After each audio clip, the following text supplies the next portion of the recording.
नमस्कार दोस्तों। आज हम कुछ पेट के बारे में चर्चा करेंगे, जिसमें आप देख सकते हैं कि जो थंबनेल लगा है उसमें भी आप देख सकते हैं कि जैसे कि अगर आपका पेट 75 से और 85 के मध्य नंबर रहता है तो लगभग आप सभी भर्तियों में सम्मिलित हो सकते हैं, चाहे यूपी ट्रिपल एस सी का जूनियर असिस्टेंट हो, बीडीओ हो या अदर कोई अन्य भर्ती हो, जैसे लेखपाल हुआ या जेई का हुआ या अदर जो भी आती है, एजीटीए हुआ। तो अगर आपको 75 से 85 या 70 प्लस नंबर है या 80 मान कर चलिए अगर नंबर है, तो आप समझ लीजिए कि लगभग सभी परीक्षाओं में बैठेंगे। हमारा नंबर 87.75 है और परसेंटाइल 99.99 है, आप देख सकते हैं। तो अब जैसे मात्र 20 दिन समझ लीजिए बचा हुआ है, 20 दिन में 80 नंबर कैसे लाएं। सबसे बड़ा मुद्दा यही है कि 80 नंबर अगर आप नहीं ला पाते हैं, अगर 75 ही नंबर ला देते हैं तब भी समझ लीजिए बहुत बड़ी चीज़ है। क्योंकि अभी हाल ही में एक जूनियर असिस्टेंट का पेपर हुआ और अभी एक शॉर्ट लिस्टिंग बीपीओ को हुआ, बीपीओ का, जिसमें आप देख सकते हैं कि जूनियर असिस्टेंट में 1262 पद था। लगभग 70 दशमलव समथिंग या 71 गई थी इसकी शॉर्ट लिस्टिंग। और जो बीपीओ हुआ था उसमें 1400 कुछ पद थे, 1468 पद हैं शायद। और उसके बाद इसकी कट ऑफ कितनी गई है, 69.05 नंबर पे। अब सोचिए कि लगभग 70 से प्लस नंबर वालों के लिए कोई दिक्कत रहती नहीं है। लगभग उम्मीद करिए कि आपका 75 नंबर आ जाए तो लगभग सभी परीक्षाओं में आप बैठ सकेंगे। अगर 80 प्लस नंबर है तब तो बहुत अच्छी बात है, क्योंकि 80 प्लस में ज़्यादा बच्चे नहीं रहते हैं। जैसे लोअर ओवर की वैकेंसी आती है तो 85 के आसपास ही बच्चों को लिया जाता है जिसका 85 प्लस नंबर है, क्योंकि उसमें पद बहुत कम होते हैं। लगभग 200 250 नहीं तो 150 इतने ही पद रहते हैं। इसीलिए उसमें शॉर्ट लिस्टिंग भी लगभग 1000 1200 1500 2000 के आसपास ही करते हैं। तो अब बात यही उठती है कि कौन सी बुक पढ़ा जाए और कौन सी प्रैक्टिस सेट हल किया जाए कि जिससे कि नंबर बढ़ जाए। अगर आपका 65 नंबर या 60 नंबर आ रहा है तो आप 80 प्लस नंबर नहीं ला सकते, तो आप 70 प्लस नंबर ला सकते हैं, ये मेरी गारंटी है।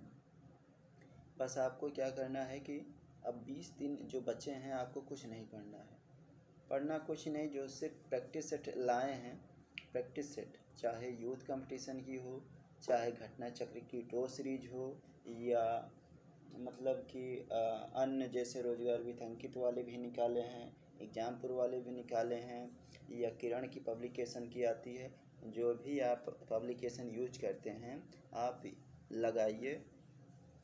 और प्रैक्टिस सेट जैसे कि लगा रहे हैं चाहे ऑनलाइन या ऑफलाइन, तो हम तो यही कहेंगे कि आप लोग ऑफलाइन वाला जो यूथ का है या मतलब टो सीरीज है, टो सीरीज लाइए और सॉल्व करिए। जो इसके पीछे इसका सॉल्व दिया रहता है, जो पीछे सॉल्व दिया रहता है उसको एक बार पढ़िए। सबसे पहले प्रैक्टिस सेट सॉल्व करिए, फिर उसके बाद पढ़िए उसको, फिर दोबारा से वही प्रैक्टिस सेट सॉल्व करिए। मतलब अगर आपका 65 आ रहा है तो कोशिश करिए जब दोबारा आप सॉल्व उसको करेंगे तो लगभग 95 प्लस सही होना चाहिए, 100 में 95 प्लस सही होना चाहिए। फिर उसके बाद आप आगे बढ़ जाइए।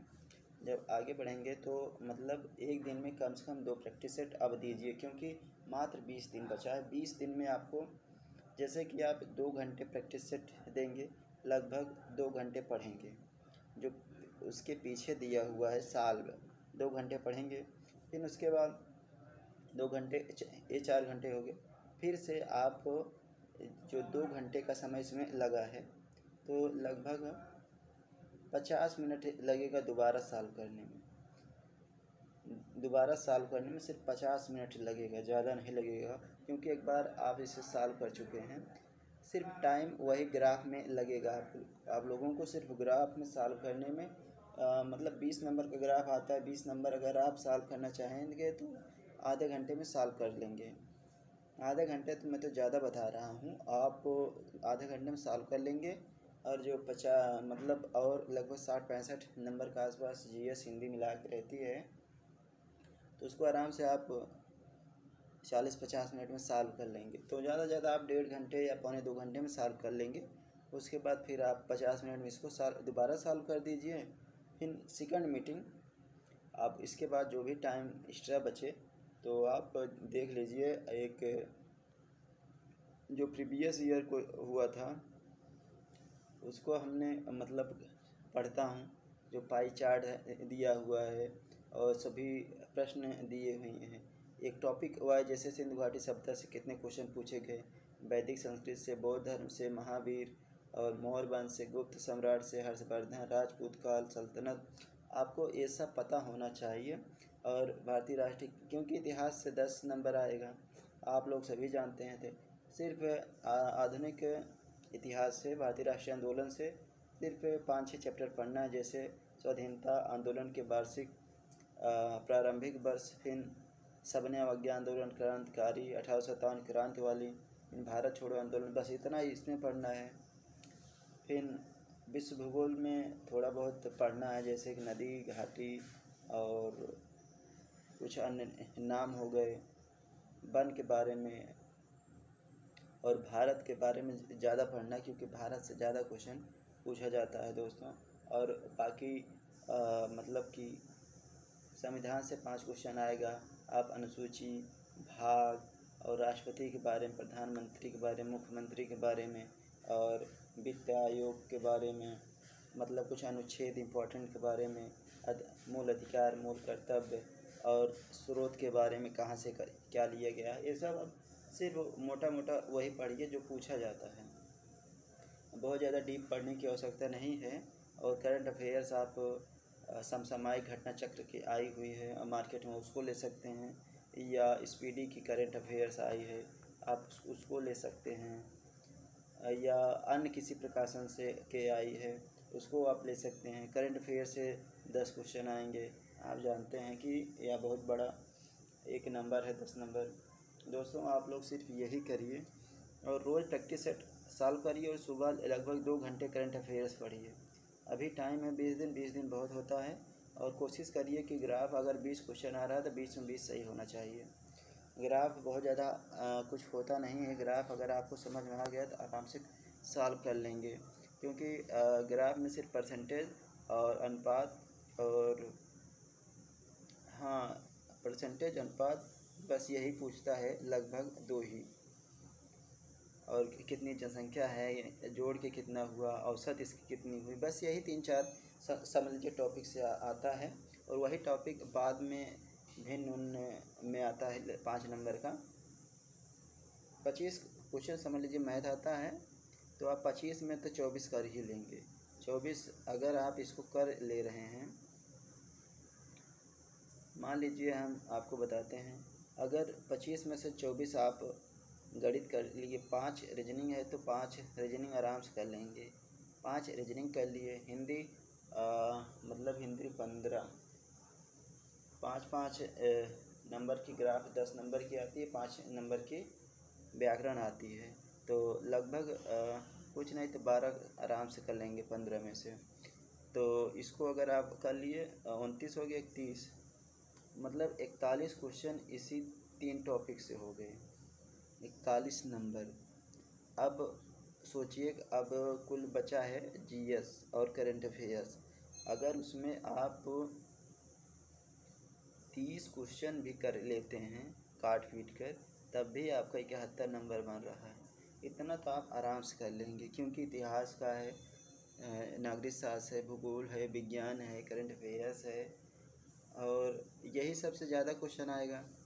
इकोनॉमिक्स के 5 क्वेश्चन आएगा। इकोनॉमिक्स से बहुत आसान क्वेश्चन पूछता है। पंचवर्षीय योजनाएं ये आप याद कर सकते हैं, नीति आयोग क्या है, और बैंक दर, रेपो रेट दर, ये सब याद कर लीजिए। और 1991 में जो आया था तो उसको याद कर लीजिएगा, जिससे कि बस आपका नंबर 70 प्लस आ जाए, समझ लीजिए कि आप लगभग भर्ती में बैठेंगे। 70 प्लस का आप कोशिश करिए कि 80 आए। 80 अगर आप टारगेट बना के चलिएगा तो निश्चित रूप से आपको 75 आ जाएगा, निश्चित रूप से 75 आ जाएगा। अगर आप 70 टारगेट करके चलेंगे तो निश्चित रूप से आपका 65 नंबर आएगा। 5 क्वेश्चन 10 क्वेश्चन कम ही रहता है टारगेट से। आप लोग भी पेपर दे रहे हैं, हम भी पेपर देते हैं। अगर हम टारगेट 90 करते हैं तो लगभग 85 87 या 80 82 ऐसे ऐसे आता है मेरा भी नंबर। लेकिन दोस्तों कोशिश करिएगा कि टारगेट लंबा रखिएगा और उसी के अनुसार आप लोग तैयारी भी अच्छी करिएगा, जिससे कि इस बार मान लीजिए अगर आप लोग बीपीओ में नहीं शॉर्ट लिस्टिंग हो पाए तो अगली बार जो आएगा वीडियो का उसमें आप लोग शॉर्ट लिस्टिंग हो जाएं। अभी अगली 2023 में जूनियर असिस्टेंट के काफ़ी पद आएंगे, उसमें भी आप लोग शॉर्ट लिस्टिंग हो पाएँ। चलिए दोस्तों ठीक है, उम्मीद करता हूँ आप लोगों को समझ गए होंगे और उसी अनुसार पढ़िएगा और प्रैक्टिस सेट बेहद कम से कम 2 प्रैक्टिस सेट रोज़ सॉल्व करिएगा, एक सुबह और एक शाम, और उसका रिवाइज ज़रूर सॉल्व करिएगा।